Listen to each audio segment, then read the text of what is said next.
palabra.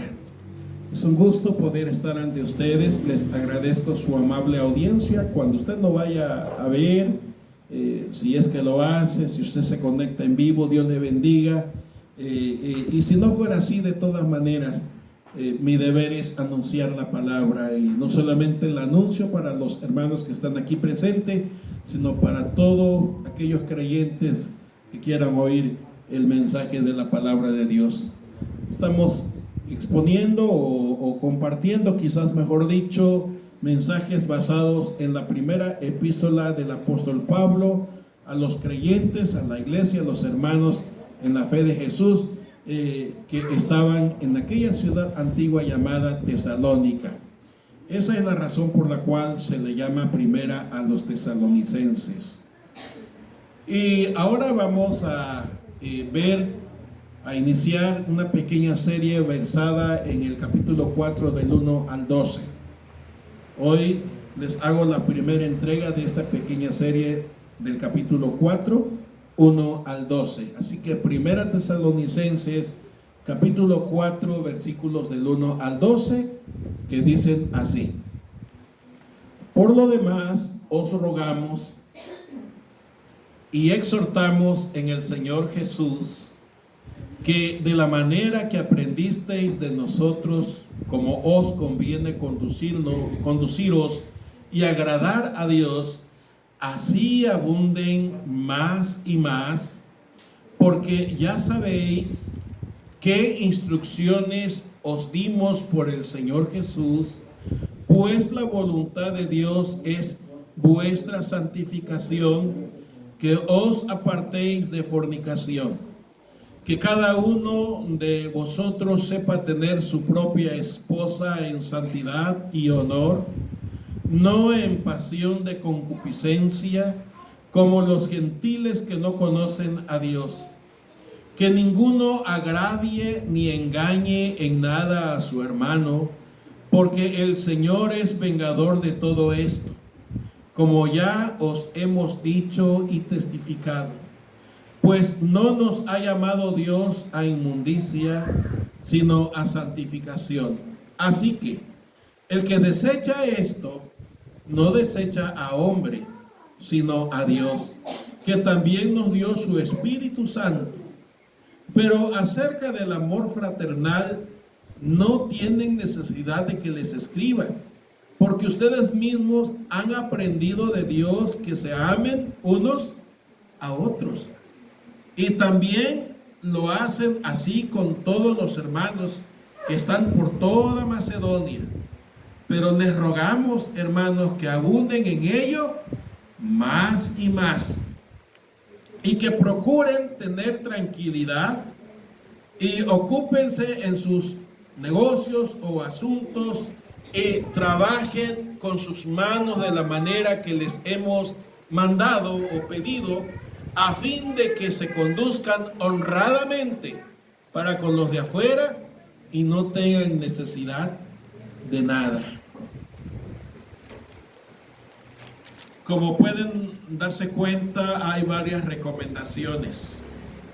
Y hoy quiero dar inicio a esa serie de recomendaciones. Por eso les dije que es la primera entrega de una serie que le he titulado, allá todos los que me escuchen y vean, este título es Vivir agradando a Dios. Así le he titulado a esta serie, Vivir agradando a Dios. Y esta es la primera entrega de esta serie, que probablemente salgan como unos 4 o más. En este momento no les puedo precisar, porque todavía el Señor en su gracia me los va a poner en el corazón, y luego lo pondrá en mi entendimiento, y así les podré compartir. Sí es bueno planear, pero no es tan bueno ir almacenando y almacenando y almacenando, y luego se nos olvida. Así que ya Dios me entregó esto que les voy a dar. Próximo domingo habrá otro referente a vivir agradablemente delante de Dios, porque ese es el pensamiento general de todos estos 12 versículos. ¿Lo notaron? Vamos a vivir agradablemente y cómo es vivir agradablemente ante Dios. Y luego empieza a decir, bueno, vivan agradablemente ante los ojos de Dios, en primer lugar, en su relación con la esposa.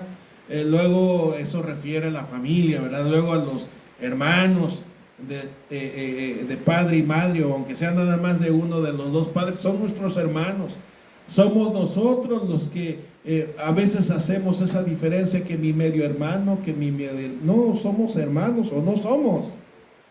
Pero así somos los seres humanos, ¿verdad? Marcando diferencias y distensiones, y luego dando pie a pleitos, y luego ese pleito se lo pasamos a nuestros hijos, y luego los primos hermanos no se pueden ver ni en pintura.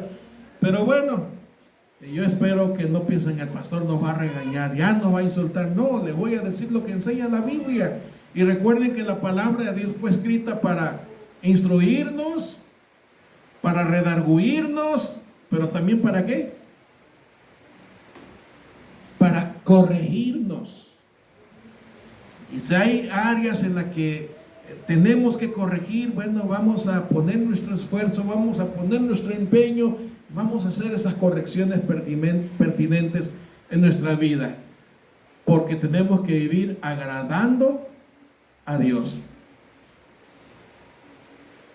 No solamente es el título de esta serie, vivir agradando a Dios, hermano. No solamente es un título, es la voluntad de Dios. Miren qué dice el versículo 3.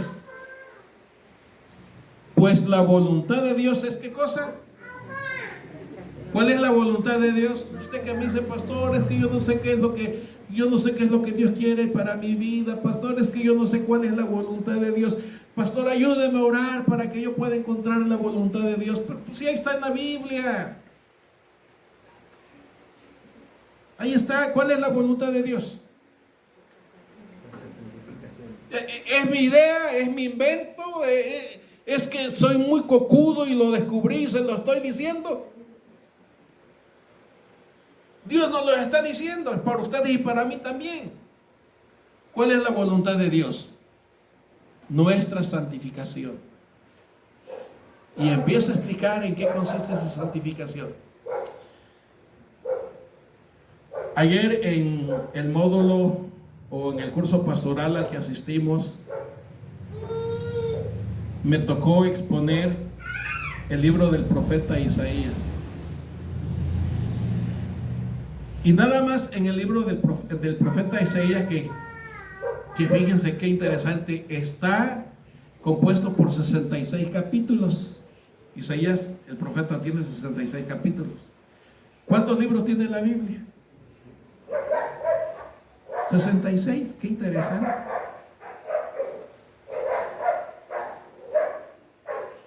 E Isaías empieza luego, después de dar durante el tiempo que él estuvo dando la predicación o la profecía, empieza a describir cómo estaba la cultura de ese entonces, es decir, en la nación de Israel de ese entonces, tan perdida en idolatría, muchos practicando la hechicería, no solamente la idolatría, sino la hechicería. ¿Cuál es la idolatría? ¿En qué consiste la idolatría? Adoración a otros dioses. A dar la adoración o la veneración o el reconocimiento a alguien que no es Dios. Cuando usted le prende una veladora a alguien que no es Dios, ¿qué acto es? Es adorar, es venerar, es reconocer. Pero eso, a quien usted le prendió la veladora, no es Dios. Y a veces no tenemos que prender una veladora, a veces quizás el trabajo se puede convertir en un ídolo.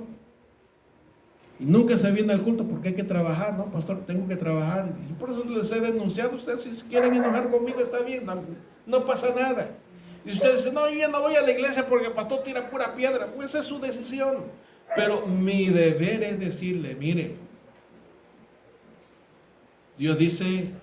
A ver, ¿en qué consistió el primer gran mandamiento? El primer mandamiento de los famosos 10.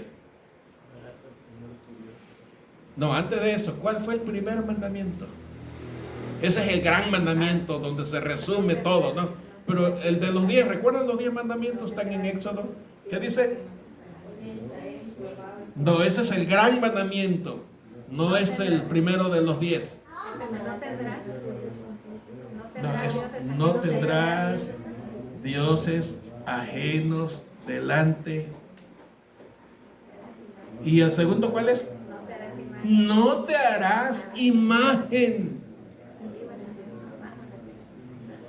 Los que me dijeron, amarás al Señor tu Dios, ese es el gran mandamiento que dijo Jesús, que así se resumía toda la ley. Amarás al Señor Jehová tu Dios con todo tu corazón y con toda tu alma y con todas tus fuerzas. Y el segundo es semejante, amarás a tu prójimo como a ti mismo. ¿Y qué dijo el Señor Jesús? En esos dos se resume todo. Pero hablando sobre los 10 mandamientos, el primero es, no tendrás dioses ajenos. Y el segundo es, no te harás imagen. No estamos estudiando los mandamientos solamente para que tengamos idea o noción cómo Dios denuncia nuestro pecado. Y por eso le decía, si usted le prende una veladora a alguien que no es Dios, está cometiendo ese pecado, porque está yendo en contra de lo que Dios ha establecido. O luego si usted se hace, ¿verdad? Por ahí empieza a colectar las llaves, ¿de qué material es la llave? ¿Bronce o cobre? Yo no estoy, yo me confundo con esos dos materiales siempre. Y luego que vamos a hacer una imagen grandota, ¿no? ¿Se acuerdan? Aunque sea de oro, sigue siendo una imagen. Y no es Dios. Tiene oídos, tiene ojos, pero no ven. Tienen boca, pero no hablan. Tampoco me lo estoy inventando. Dios así lo describe, ¿verdad? Y les decía que el profeta Isaías inicia su predicación denunciando la situación del pueblo, cómo estaba inmerso en la idolatría. Luego no solamente en la idolatría, o sea, se habían apartado del Dios verdadero y habían tomado a otros dioses como tus dioses. No solamente la idolatría, sino que también muchos practicaban la brujería, la hechicería, que leían las manos, que adivinaban la suerte. Muchos sacrificaban a sus hijitos, imaginen ustedes. Otros pisoteaban al pobre, abusaban de su pobreza. Pero eso nada más en aquel tiempo, también ahora. Y entonces Isaías le denuncia la situación como vive en el pueblo. Y pasa enseguida a decir que todo eso tiene un juicio de Dios, porque no hay transgresión que pueda ser pasada por alto por los ojos de Dios. Pero luego llama al arrepentimiento, denuncia el pecado, habla de la consecuencia del pecado que trae condenación, pero llama al arrepentimiento. Llama a que se vengan a poner a cuentas con Él. Que si nuestros pecados fueren rojos, recuerden como van a venir a ser blancos, ¿no? Ahí en el capítulo 1 los pueden leer ustedes. Esto que estoy diciendo es para poner la plataforma de esta serie. Dios dio los mandamientos para mostrarle al hombre la pecaminosidad, porque el ser humano no acepta que es pecador. Y Dios pone, no para salvar al hombre esos mandamientos, pone para hacerle ver que necesita acercarse directamente a Él. Por eso vino Jesús a morir en la cruz del Calvario. Pero mis amados y queridos hermanos, Dios en su fidelidad, como expresaron en los testimonios, sigue llamando a que vengan ante Él. Dice el apóstol Pedro que Dios no quiere que nadie se pierda, sino que todos procedan al arrepentimiento.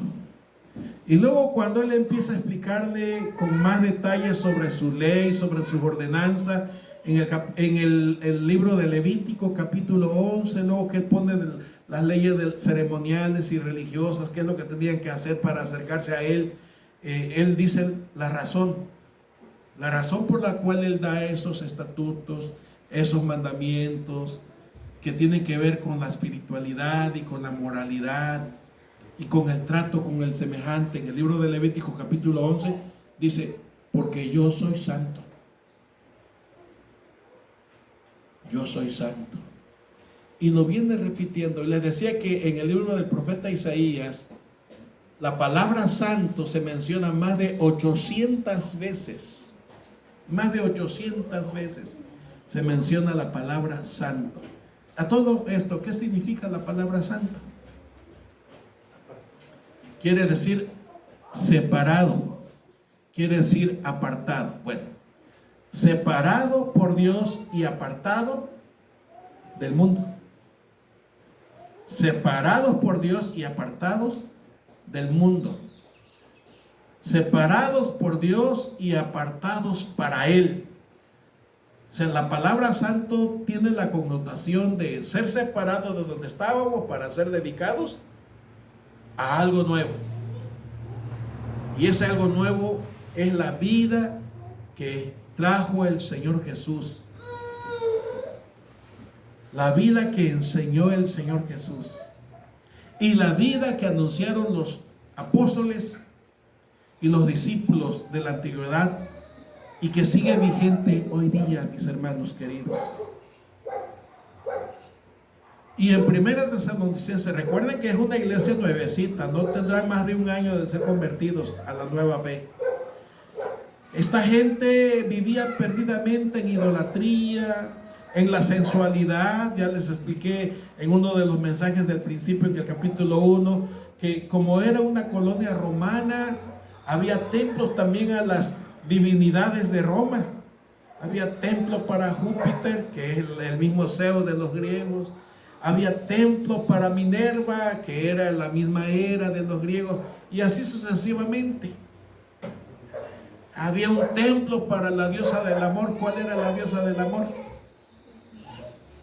¿Cuál era la diosa del amor? A ver, los que estudiaron preparatoria tuvieron que haber visto un poquito ahí de historia universal. La Afrodita, ¿no? Que en los griegos era, o al revés, Afrodita en los griegos y en los romanos era Venus. Venus. También en otras culturas se llamaba Diana. Bueno, pero eran los mismos monos, ¿me explico? Las mismas figuras.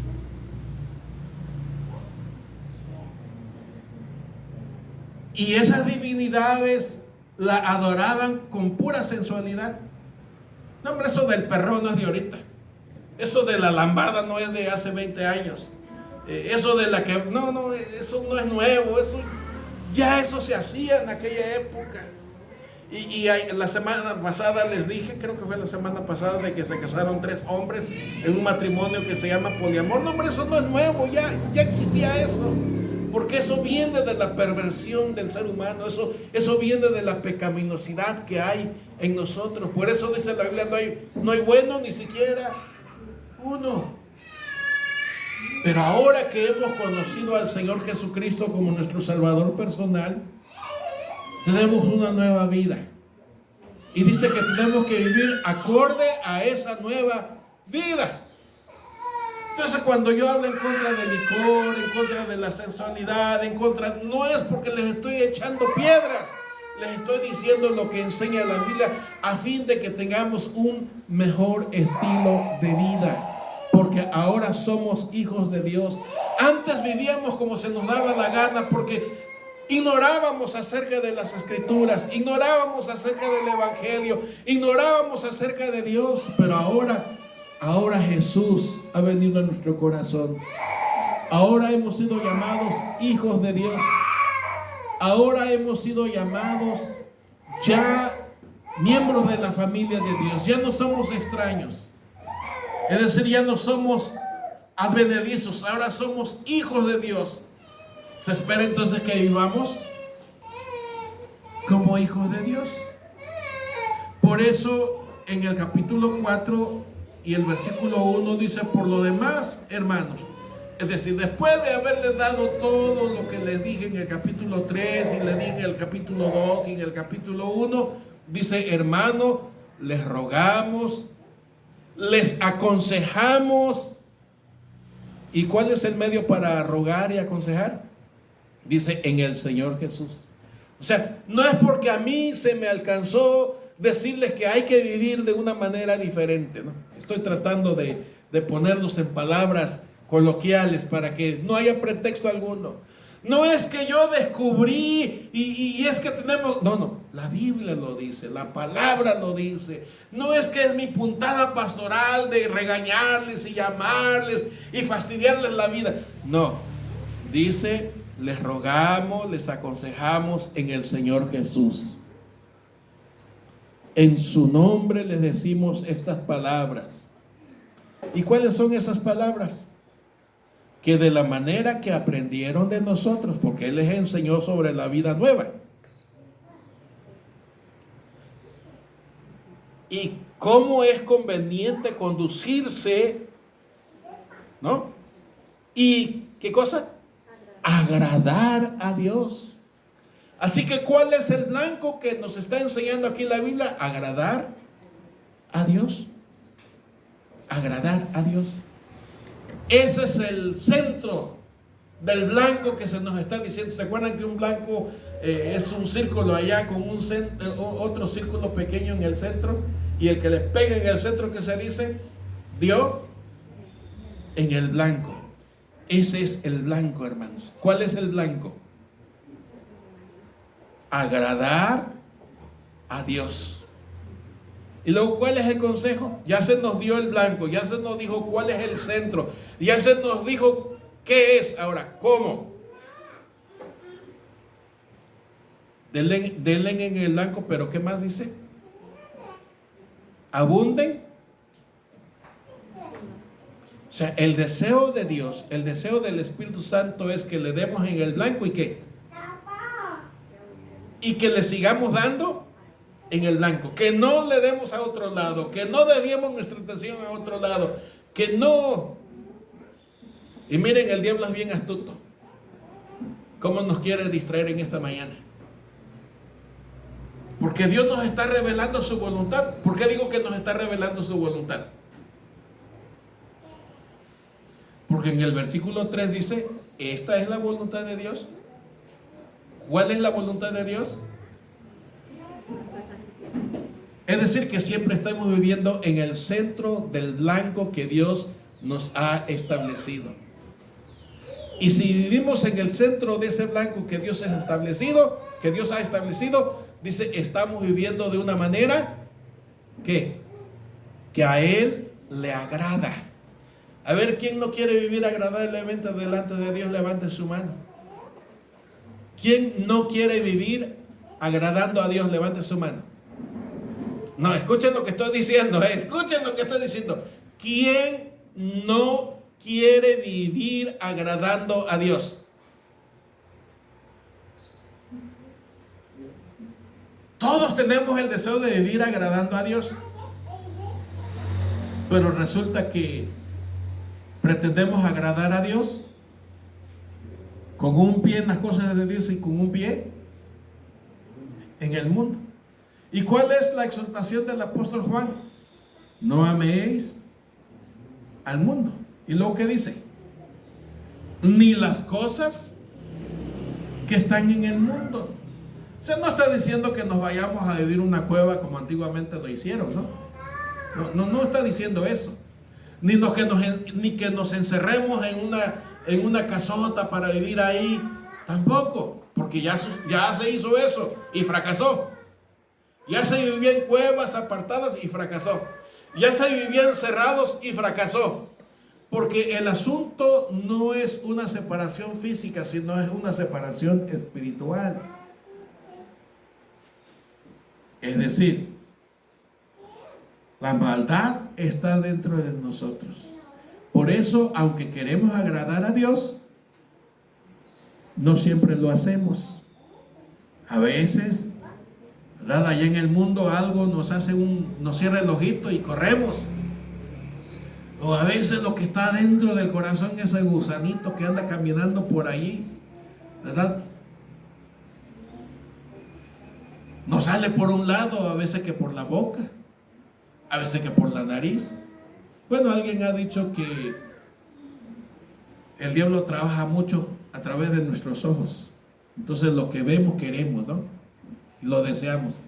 Y mis amados hermanos, aunque queremos agradar a Dios, muchas veces lo desagradamos. Y hay consecuencias amargas y dolorosas. Ahora bien, ¿por qué tenemos que vivir así? Número uno, porque Dios lo ordena. Porque Él es santo. Y cualquiera que quiere venir a seguirlo tiene que ser santo. Es decir, tiene que apartarse del mundo. Ya no tiene que poner sus ojos en las cosas de abajo. ¿Se acuerdan que así dice Pablo en Colosenses capítulo 3? Si de verdad han resucitado con Cristo, déjeme parafrasear esa frase. Si de verdad han entregado su vida a Jesús, si en verdad han creído en Jesús, si en verdad se han entregado a Dios, ¿qué dice Pablo? Colosenses capítulo 3, versículo 1. Pongan los ojos en las cosas de arriba, no en las de la tierra.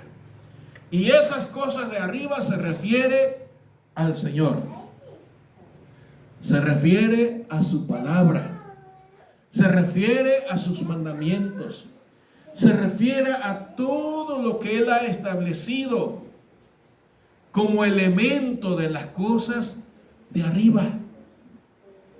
¿Y cuál es la prohibición? No pongan sus ojos en las cosas de ¿dónde? De la tierra. Porque Dios sabe que si ponemos nuestros ojos en las cosas de la tierra, vamos a ser seducidos. No tanto porque las cosas de la tierra sean tan bonitas, sino que el gusanito que está adentro y que desea ese deleite y esa sensualidad va a brotar. Y cuando dejamos de poner los ojos en las cosas de arriba, entonces nuestros ojos se empiezan a detener más en las cosas de la tierra. Allá en Efesios el apóstol Pablo dice, no pongan triste al Espíritu Santo. ¿Se acuerdan? No entristezcáis al Espíritu Santo. Cuando ponemos nuestros ojos en las cosas de la tierra, empezamos a entristecer el Espíritu Santo. Y en otra porción dice, no apaguéis. Pero no es que se apague el Espíritu Santo, sino cuando despegamos en primer lugar, y esta ilustración me gustó mucho, por eso la voy a compartir. Cuando despegamos la primera vez nuestros ojos de las cosas de arriba, dice el Espíritu Santo, Eligio, no lo hagas, no lo hagas, no. Pero Eligio es tan terco y que empieza a ponerse más atención en las cosas de la tierra. Gracias. Y prestar más tiempo a las cosas de la tierra y darle más gusto a la carne que está llamando por las cosas de la tierra. Y entonces una miradita rapidita al cielo y el Espíritu Santo sigue diciendo, Eligio, no lo hagas. Pero mientras más detengo mis ojos en las cosas de la tierra, la voz, no es que el Espíritu Santo se está terminando, no es que el Espíritu Santo se está yendo, sino como yo le empiezo a dar más lugar a las cosas de la tierra, ¿qué sucede? Empiezo a oír más lejos y más lejos y más lejos la voz del Espíritu Santo, hasta que solamente y ya no escuché nada, me explico. Y es cuando nos vamos de bruces en el mundo, trayendo deshonor al Evangelio de Cristo, y dejamos de vivir como es agradable delante de Dios. Debemos de vivir agradable delante de Dios en primer lugar porque Él es santo. Si nos identificamos con Él, tenemos que identificarnos con su santidad, con su pureza. ¿Me voy explicando, mis hermanos? Así que identidad. Él es mi Padre, yo soy su hijo, yo tengo que reflejar su carácter, yo tengo que reflejar su persona. A ver, mis queridos hermanos, caray, ya pasó media hora, ya casi lo voy a dejar aquí. ¿Por qué le ponemos nuestros apellidos a los hijos? Por eso le dije que van a hacer varios sermones, miren, varios mensajes. Nomás estamos versículo 1 al versículo 3 y nomás. ¿Por qué le ponemos nuestros apellidos a los hijos? A ver, quiero que uno o una me conteste. ¿Mande? Identificarlos como propios. Identidad de propiedad. La Biblia dice que nosotros ya no somos de nosotros, hermanos. ¿De quién somos? ¿Por qué somos del Señor? Ha contestado maravillosamente, pero ¿por qué somos del Señor, los creyentes? Porque Él nos compró. ¿Y a qué precio? ¿Se dan cuenta, mis hermanos? Hoy, primer domingo de este mes, el penúltimo mes del año, vamos a recordar la muerte del Señor, comiendo el pan que simboliza su cuerpo. ¿Y qué pasó con el cuerpo del Señor Jesús, hermanos? ¿Qué pasó con su cuerpo? ¿Se acuerdan que lo golpeaban, lo escupían, y no contento con eso la muchedumbre, llena de morbo, lo acompañó porque nadie lo quería ayudar? Él iba cargando su cruz y por eso se caía, recuerdan. Dicen los entendidos que esa cruz pesaba arriba de 90 kilos. Y quizás cargar 90 kilos, 100 metros, pues es fácil, pero él tenía que caminar una gran distancia, ahí del centro de la ciudad de Jerusalén hasta donde estaba el monte de la Calavera, que eran varios cientos de metros. ¿Sí me voy explicando? Por eso la Biblia narra que él se caía. ¿Y cómo lo levantaban? A punta de golpes, hermanos. Y luego lo pusieron en la cruz. Y luego lo clavaron. Y luego le pusieron una corona en son de burla, una corona de espinas. Cuando clavaron esas espinas en su cabeza, en su frente, pueden imaginar. Oiga, usted sufre cuando se le entierra una astillita. Hermana Kat, usted que va al campo, cuando se entierra una espina, ¿cuántos han enterrado una espina? ¿Cuántos han enterrado una astillita? Duele. ¿Cómo duele? Pues imaginen espinas clavándose por toda su cabeza. Es nada más para que tengan una idea, hermanos.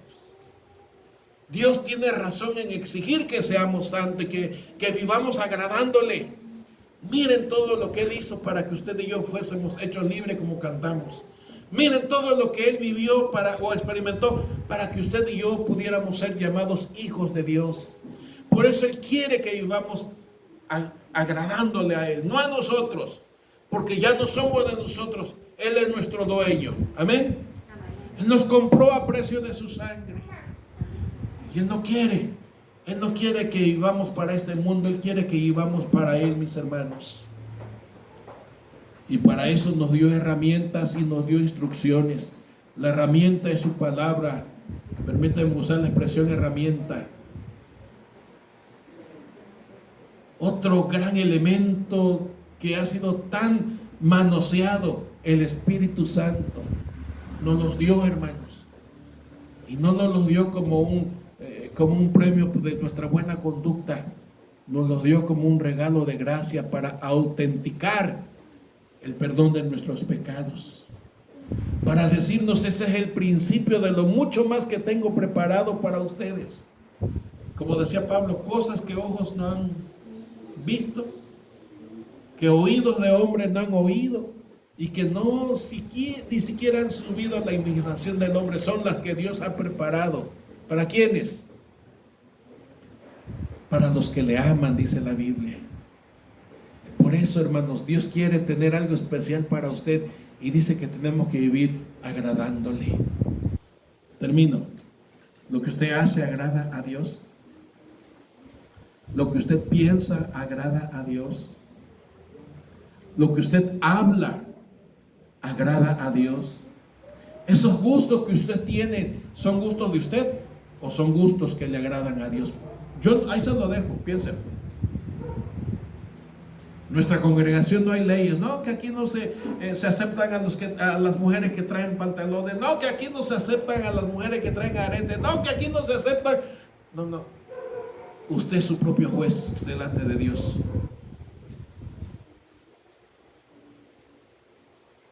Usted decide. Dios aconseja, Dios llama, Dios invita, pero usted es el que decide. Si decide vivir agradándole, mire, Dios tiene cosas inimaginables para usted.